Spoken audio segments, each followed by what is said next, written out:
Bismillahirrahmanirrahim. Assalamualaikum warahmatullahi wabarakatuh. Selamat siang, selamat bergabung sahabat BRID dan profesional muda lainnya. Kali ini saya ingin berbagi mengenai professional excellence ya.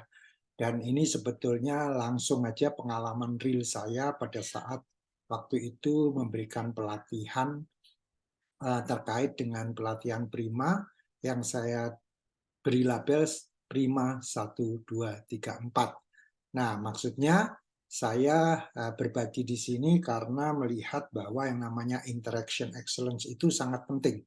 Dan itu bisa kita gunakan dari slide yang akan saya share di sini. Saya langsung aja izin share dan ini share-nya apa? Slide-nya masih asli ya, jadi memang sudah cukup lama, jadi di Novotel Bogor tanggal 1 dan 2 Juni tahun 2012 yang lalu peserta jadi menginap di sana. Jadi ini saya mulai dengan mengapa kita waktu itu berkumpul, yaitu memahami dengan baik tugas dan tanggung jawab masing-masing dari kita. Kemudian yang kedua, belajar tentang pentingnya melayani dengan hati, tak sekedar mengerjakan, tapi juga memuaskan. Kemudian yang ketiga, belajar jenis-jenis kebutuhan pelanggan dan cara-cara memuaskannya. Dan yang terakhir, keempat adalah meningkatkan kerjasama. Agendanya juga sudah saya susun selama 2 hari itu dengan menginap Jumat malam di Novotel Bogor. Memang dimulainya siang hari 15.30 dengan pembukaan dari pimpinan, kemudian mengapa di sini, kemudian ada ice breaking atau bermain sejenak, dan seterusnya sampai dengan menjelaskan mengenai nilai-nilai utama dan prinsip dasar, serta 4 langkah dalam pelayanan.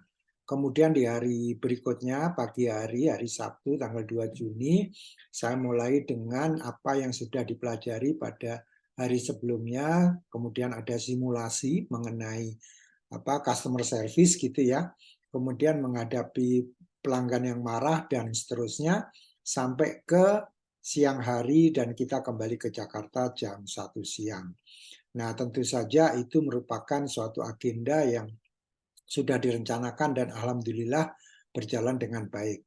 Nah, sekarang kita masuk. Kenapa sih saya beri nama Prima 1, 2, 3, 4? Pertama adalah adanya satu tujuan, yaitu tujuan untuk tidak sekedar memuaskan pelanggan, tapi beyond their expectation, exceeding customer expectation gitu. Kira-kira seperti itu. Jadi kita harus bisa memberikan pelayanan yang tidak hanya memuaskan, tapi melebihi daripada yang diinginkan oleh pelanggan kita.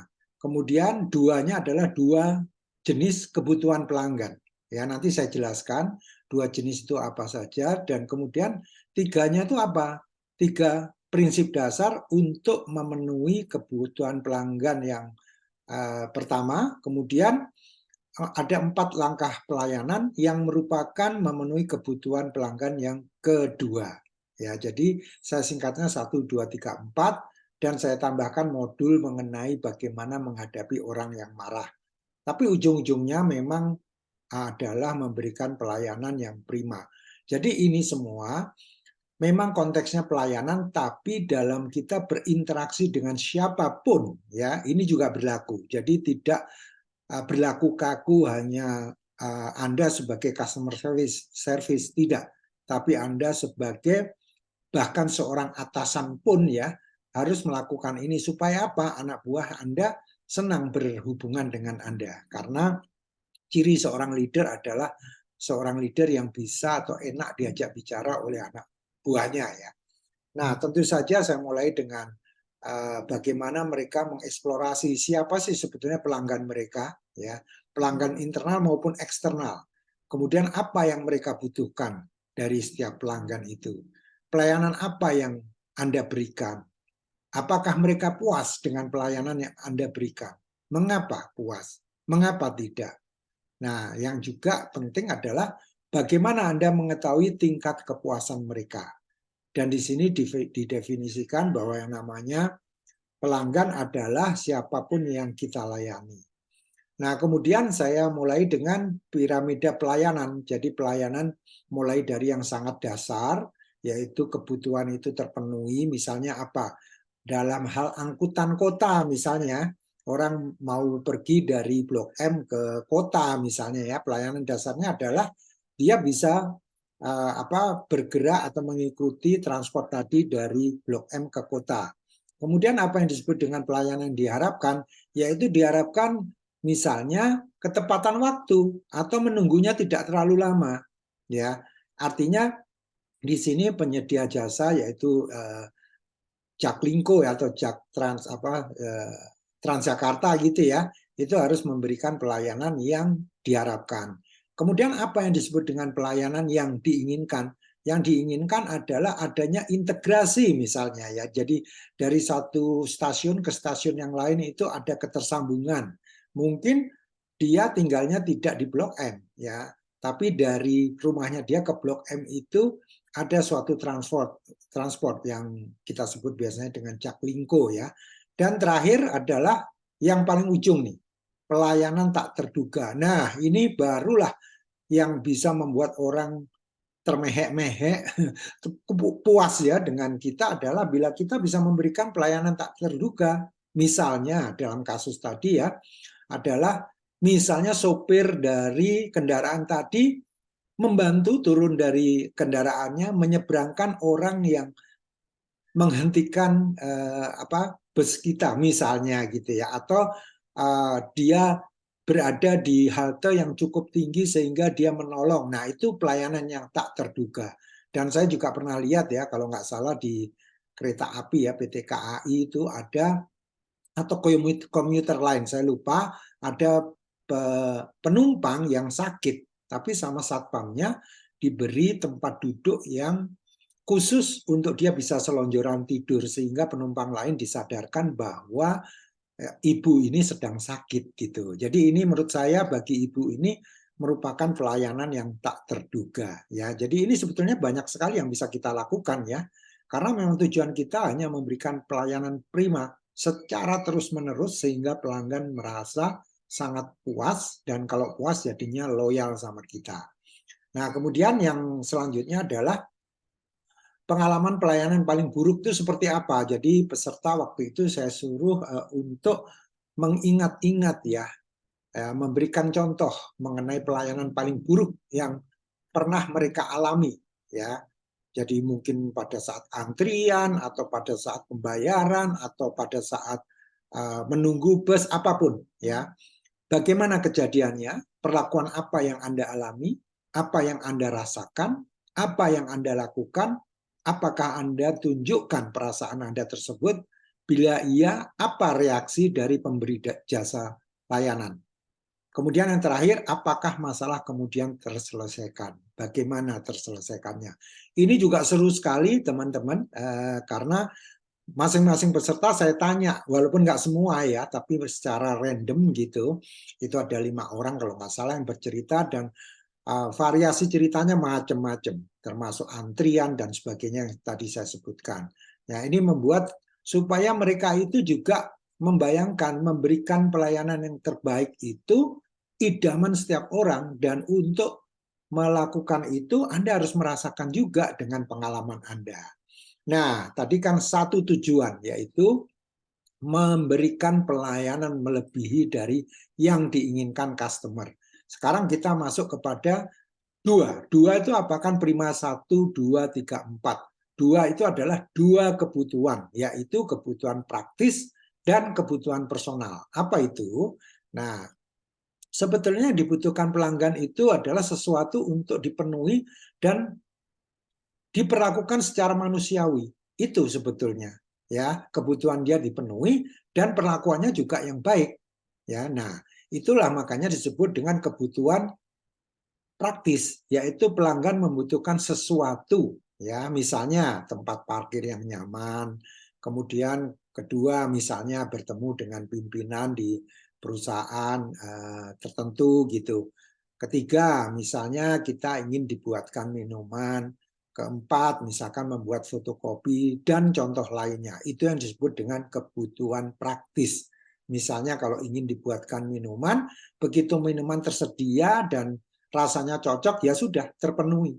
Ya, Nah, tapi ternyata ada lagi kebutuhan personal, yaitu misalnya tadi dalam kaitan minuman tadi, pada saat Anda sebagai pemberi minuman tadi memberikannya dengan muka cemberut, kira-kira pelanggan kita senang apa enggak? Pasti tidak senang kan? Nah, itulah yang disebut dengan kebutuhan personal, yaitu pelanggan butuh perlakuan manusiawi atau dalam bahasa Inggrisnya diuwongke, dianggap sebagai orang penting, diperlakukan dengan sopan dan ramah, dan lain sebagainya. Jadi, yang perlu kita garis bawahi di sini, keduanya sebetulnya penting, ya. Jadi, keduanya ini penting sekali dalam melakukan pelayanan, ya. Tak bisa hanya memenuhi kebutuhan praktis tanpa keramahan atau sebaliknya. Ramah tapi tak menyelesaikan persoalan. Ya, misalnya diminta membuatkan minuman gitu, yang ada cuman ngobrol aja atau terlalu bermanis-manis, tapi minumannya nggak dibuatkan. Ya, sampai si pelanggan itu kehausan. Nah, itu yang harus kita hindari. Nah, jadi saya rangkum di sini ada dua kebutuhan pelanggan, yaitu kebutuhan praktis dan kebutuhan personal. Kebutuhan praktis itu adalah apa yang dibutuhkan, misalnya minuman tadi, ya kan? Kemudian bagaimana saya sebagai pelayan memenuhinya? Apa ada alternatif lainnya? Misalnya seperti itu ya. Kalau dalam hal mungkin bukan minuman atau lainnya gitu. Kemudian yang tidak kalah pentingnya adalah kebutuhan personal, yaitu perlakuan apa yang sebaiknya saya berikan kepada pelanggan, kemudian bagaimana menunjukkan perlakuan tersebut. Ya, ini dua-duanya penting sekali. Ya, makanya prima 1, 2, 3, 4, duanya adalah dua kebutuhan. Nah, kemudian kita masuk ke yang ketiga, ya. 1, 2, 3, tiganya itu apa gitu ya. 3 prinsip dasar dalam hal memenuhi kebutuhan personal, yaitu 3 prinsip dasar dalam perlakuan manusiawi. Diuwongke, ya. Jadi kita harus tahu mereka datang ke kita adalah membutuhkan sesuatu dan tahu bahwa Anda bisa memberikannya. Jadi misalkan saya pelayan di suatu kantor gitu, dia datang ke saya membutuhkan minuman gitu ya. Dia yakin bahwa saya memang pembuat minuman itu. Dia yakin saya pembuat kopi atau teh ya untuk tamu gitu ya. Sehingga dia datang ke saya. Tapi itu namanya kebutuhan praktis gitu ya. Nah, ternyata ada lagi untuk memberikan perlakuan manusiawi yaitu kebutuhan personal, kita perlu melihat 3 prinsip-prinsip dasar. Yaitu pertama, saya harus memperlakukan dia sebagai orang penting. Ya, pelanggan saya tadi bukan orang yang biasa-biasa, orang penting karena dia tamu saya, dan kita sebagai orang yang beragama ya, kita harus memuliakan tamu, ya. Kemudian yang kedua, mendengarkan dan menanggapi dengan empati. Ya, jadi kalau dia misalkan, aduh saya haus sekali soalnya tadi saya jalan kaki nyebrang jembatan penyeberangan orang itu ternyata atapnya rusak misalnya, kita jangan diem saja. Kita harus menunjukkan rasa seolah-olah memang kita merasakan apa yang dia rasakan. Ya, ini penting sekali. Itu yang disebut dengan empati. Yang ketiga, kita juga meminta pendapat atau memberikan petunjuk kalau diminta. Ya, misalnya kita tanya, dia misalkan minta teh gitu ya. Menurut ibu atau bapak tehnya manis atau sedang gitu, atau pakai susu dan seterusnya ya. Biarkan dia yang memilih. Oh, pakai gula tapi sedikit aja ya, gitu ya. Nah, itu yang pertama. Yang kedua, bisa juga dia bilang, aduh enaknya kalau panas-panas ini minum apa ya, gitu ya. Oh, tergantung ibu juga sih. Kalau orang lagi nggak batuk, lagi sehat, ya bisa juga. Mungkin saya buatkan es teh gitu Bu, gitu. Oh jangan, es teh bagi saya itu membuat saya batuk misalnya kayak gitu. Ya udah kalau gitu kita berikan teh tawar misalnya, tapi dingin. Misalnya seperti itu. Jadi intinya kita jangan buru-buru menggurui, tapi biarkan tamu kita yang menentukan apa yang terbaik bagi dirinya. Ya, jadi ini beberapa hal yang saya tekankan. Jadi memperlakukan sebagai orang penting itu ada dua hal: memperlakukan dengan hormat dan membuatnya nyaman dalam berhubungan dengan Anda. Kemudian yang kedua, buatlah ia merasa sebagai orang penting dengan memberi penghargaan sepantasnya, tunjukkan bahwa Anda menghargainya, tunjukkan sikap santun dan ramah, spesifik dan tulus. Nah, kemudian dalam mendengarkan dan menanggapi dengan empati, tunjukkan bahwa Anda serius mendengarkannya, tidak misalnya matanya jelalatan sambil lihat handphone, ya. Tunjukkan sikap Anda memahami apa yang ia rasakan. Kemudian bila perlu Anda menanggapinya dengan empati. Banyak orang yang mengungkapkan apa yang ia rasakan meski kadang tak melalui kata-kata. Misalnya perubahan mimik muka bisa memberikan indikasi. Juga cara berbicara di telepon bisa kita rasakan. Tunjukkan bahwa Anda mendengarkan secara aktif sehingga ia merasa lebih nyaman mengungkapkan apa yang ia rasakan. Amati fakta dan tanda-tanda tentang bagaimana ia merasakan apa yang ia alami. Dan terakhir, tanggapi fakta tersebut untuk menunjukkan empati Anda selama berhubungan dengannya. Kemudian bagaimana meminta pendapat dan atau memberikan petunjuk? Tadi saya sudah sebutkan contohnya ya. Ini beberapa poin, yaitu pertama, mintalah pendapat dari pelanggan tentang apa yang ia inginkan. Kedua, bila pelanggan memberikan apa yang ia inginkan, sedapat mungkin kita harus memenuhinya. Yang ketiga, hindarilah tutur kata yang bersifat menggurui. Biarkanlah semua pendapat dari pelanggan dan Anda gunakan pendapat tersebut dengan baik. Yang keempat, bila terpaksa barulah Anda memberi pendapat. Contoh dialog nih ya, saya berikan juga ya. Ketika melihat Anda melihat ya seseorang ada celingak-celinguk di sebuah lantai, katakan lantai 3 di sebuah kantor gitu, Anda mulai menegur, mulai menyapa ya. Karena Anda menganggap dia sebagai orang penting ya. Orang asing pasti tamu dong ya. Dan kita wajib memuliakan tamu ya. Selamat siang Pak, nama saya Lukman. Saya bertugas di lantai ini. Ada yang bisa saya bantu? Nah, kemudian Bapak itu menjawab, oh ya, terima kasih Pak. Seolah-olah dia lupa ya nama saya gitu. Saya Lukman Pak gitu. Oh iya Pak Lukman, maaf. Saya diundang rapat di ruang Demak, tapi kok masih dipakai rapat lain ya? Oh betul sekali. Mestinya sudah selesai jam 10 sih Pak. Mungkin beberapa menit lagi selesai Pak. Di mana Bapak ingin menunggu? Apakah di sofa di lantai ini atau di ruang tamu di bawah? Oh, saya menunggu di sofa ini biar dekat dengan ruang meeting. Baik, Pak. Kalau begitu saya mohon pamit dulu. Selamat siang. Ya, jadi ini contoh dialog untuk 3 prinsip dasar. Kemudian kita masuk ke 4 langkah pelayanan untuk kebutuhan praktis. Ya, jadi ambil langkah yang tepat, yaitu langkah-langkah pelayanan menguraikan bagaimana Anda memenuhi kebutuhan praktis pelanggan. Ingat, pelanggan datang ke Anda karena membutuhkan penyelesaian masalah. Merencanakan tindakan akan membantu Anda memenuhi permintaan pelanggan dengan baik. Nah, 4 langkah itu apa aja? Ini dasar dan selalu lakukan ini. Yaitu pertama, menyapa dengan ramah dan sopan. Kemudian memahami masalah. Ya, ketiga, menyelesaikan masalah dengan memuaskan. Dan konfirmasi kepuasan pelanggan terhadap pelayanan kita. Ya, ini penting juga konfirmasi. Dengan mengikuti langkah-langkah ini, Anda akan memberikan pelayanan dengan baik. Ya, pertama menyapa, memahami masalahnya apa, kemudian menyelesaikan masalah, konfirmasi mengenai kepuasannya. Jangan lupa Anda kadang-kadang perlu melakukan kerjasama dengan pihak lain. Kemudian bagaimana menyapa dengan ramah dan sopan? Pelanggan perlu dilayani dengan ramah.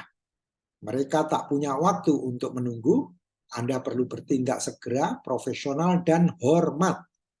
Kemudian beberapa contoh tindakan, misalnya ucapkan salam segera, tidak usah menunggu, berikan perhatian penuh, berikan kesempatan untuk berbicara, dan sebagainya. Kemudian bagaimana memahami masalah? Sebelum memenuhi kebutuhan praktis, Anda harus memahami masalah dan situasinya. Jangan tergesa-gesa menebak situasi dan masalahnya. Anda harus benar-benar memahami masalahnya dan peduli untuk menyelesaikannya. Bertanya untuk memahami dengan baik, jangan membuat asumsi sendiri, ya. Harus ask, not assume, ya. Kemudian mendengarkan secara seksama, memberi informasi bila diperlukan, rangkum untuk mendapatkan kejelasan situasi. Kemudian langkah selanjutnya adalah menyelesaikan masalah. Setelah memahami masalah, Anda baru bisa menyelesaikannya. Dalam beberapa hal, situasinya bisa jadi rutin, namun bisa jadi juga kondisi khusus atau bahkan darurat. Tindakan yang ramah akan mengesankan pelanggan. Anda perlu melibatkan pelanggan untuk menentukan rencana tindakan. Bila rutin, ambil tindakan segera. Bila tidak rutin, sepakati rencana tindakan Anda. Jadi harus ada nih kesepakatan tindakan. Oh ya Pak, ini karena merupakan hal baru bagi kami coba koordinasi ya Pak dengan bagian terkait dulu. Bapak apa bisa menunggu sebentar, nanti saya komunikasikan kembali. Ya misalnya seperti itu. Kemudian ambil kesempatan untuk memuaskan pelanggan. Nah, terakhir dalam 4 langkah ini adalah konfirmasi kepuasan pelanggan. Mengetahui kepuasan pelanggan adalah hal yang penting. Bila mereka tak puas, Anda perlu mengetahui dan segera mengambil alternatif tindakan lainnya. Bila puas, hal ini menunjukkan bahwa Anda memiliki komitmen kepada pelanggan karena Anda telah bekerja dengan baik. Tanyakan, apakah mereka puas dengan pelayanan Anda?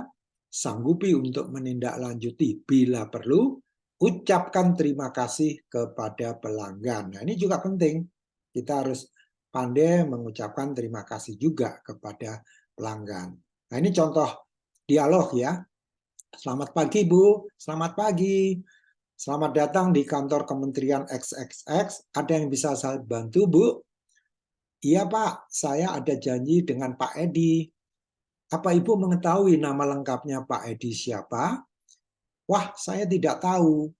Baik Bu, di kantor Kementerian XXX ini ada Pak Edi Suryanto dan ada Pak Edi Sudaryanto. Yang mana ya Bu? Yang saya tahu Pak Edi ini di bagian yang mengurusi akuntabilitas. Wah, kebetulan keduanya dari beliau ini mengurusi akuntabilitas Bu.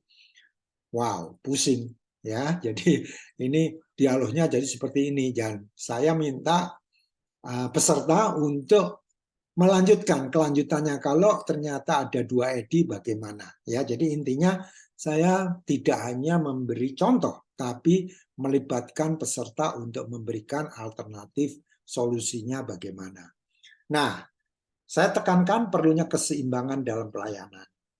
Ya, karena tidak bisa kita hanya sekedar memenuhi kebutuhan praktis ya di sini tapi melupakan kebutuhan personal. Jadi kita membuat kopi untuk pelanggan tapi dengan muka cembetut atau tidak memanusiakan dia.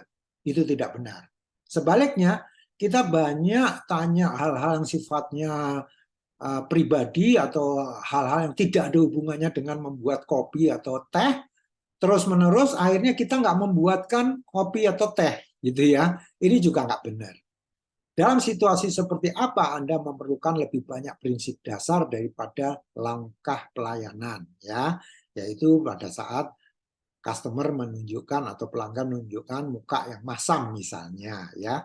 Dalam situasi seperti apa Anda memerlukan lebih banyak langkah pelayanan daripada prinsip dasar gitu ya. Jadi sorry tadi kebalik ya. Jadi maksud saya yang tadi yang pertama ini seperti situasi memerlukan lebih banyak prinsip dasar.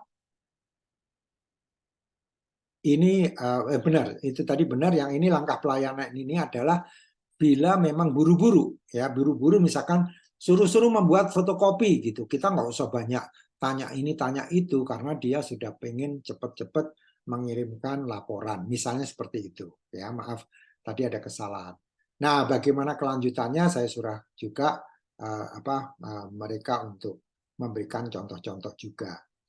Jadi jalur sukses pelayanan prima 1, 2, 3, 4 adalah satu tujuan yaitu memberikan kepuasan prima. dua kebutuhan, yaitu kebutuhan praktis dan perlakuan manusiawi atau kebutuhan personal. Kemudian perlakuan manusiawi ini memerlukan adanya 3 prinsip dasar pelayanan, ya, yang tadi saya sebutkan. Kemudian kebutuhan praktis membutuhkan 4 langkah pelayanan. Kemudian perlu juga kita menangani orang yang sedang marah. Kemudian apa saja dalam prinsip dasar yang perlu kita ingat, yaitu memperlakukan sebagai orang penting, mendengarkan dan menangani dengan empati, dan terakhir meminta pendapat dan atau memberikan petunjuk. Apa saja 4 langkah, yaitu pertama menyapa dengan ramah dan sopan, 2 memahami masalah, 3 menyelesaikan masalah dengan memuaskan, dan 4 konfirmasi kepuasan pelanggan. Ya, jadi itu yang bisa saya sampaikan dalam hal pelayanan prima, ya. Kalau mengenai menghadapi orang yang marah, nanti lihat video mengenai demi kau, ya. Itu ada lagi khusus mengenai hal itu. Jadi praktekkan ini semua untuk kesempurnaan. Jadi kalau kita nggak pernah praktek, ya kita nggak akan bisa melakukan pelayanan atau interaksi yang apa excellent, ya. Jadi judulnya memang kita membicarakan interaction excellence dengan prima 1, 2, 3, 4. Demikian, mudah-mudahan bermanfaat dan mudah-mudahan segera bisa diaplikasikan di dalam kehidupan Anda sehari-hari, terutama pada saat kita berinteraksi dengan orang lain, apalagi orang lain itu adalah customer atau klien kita. Demikian, terima kasih. Wassalamualaikum warahmatullahi wabarakatuh.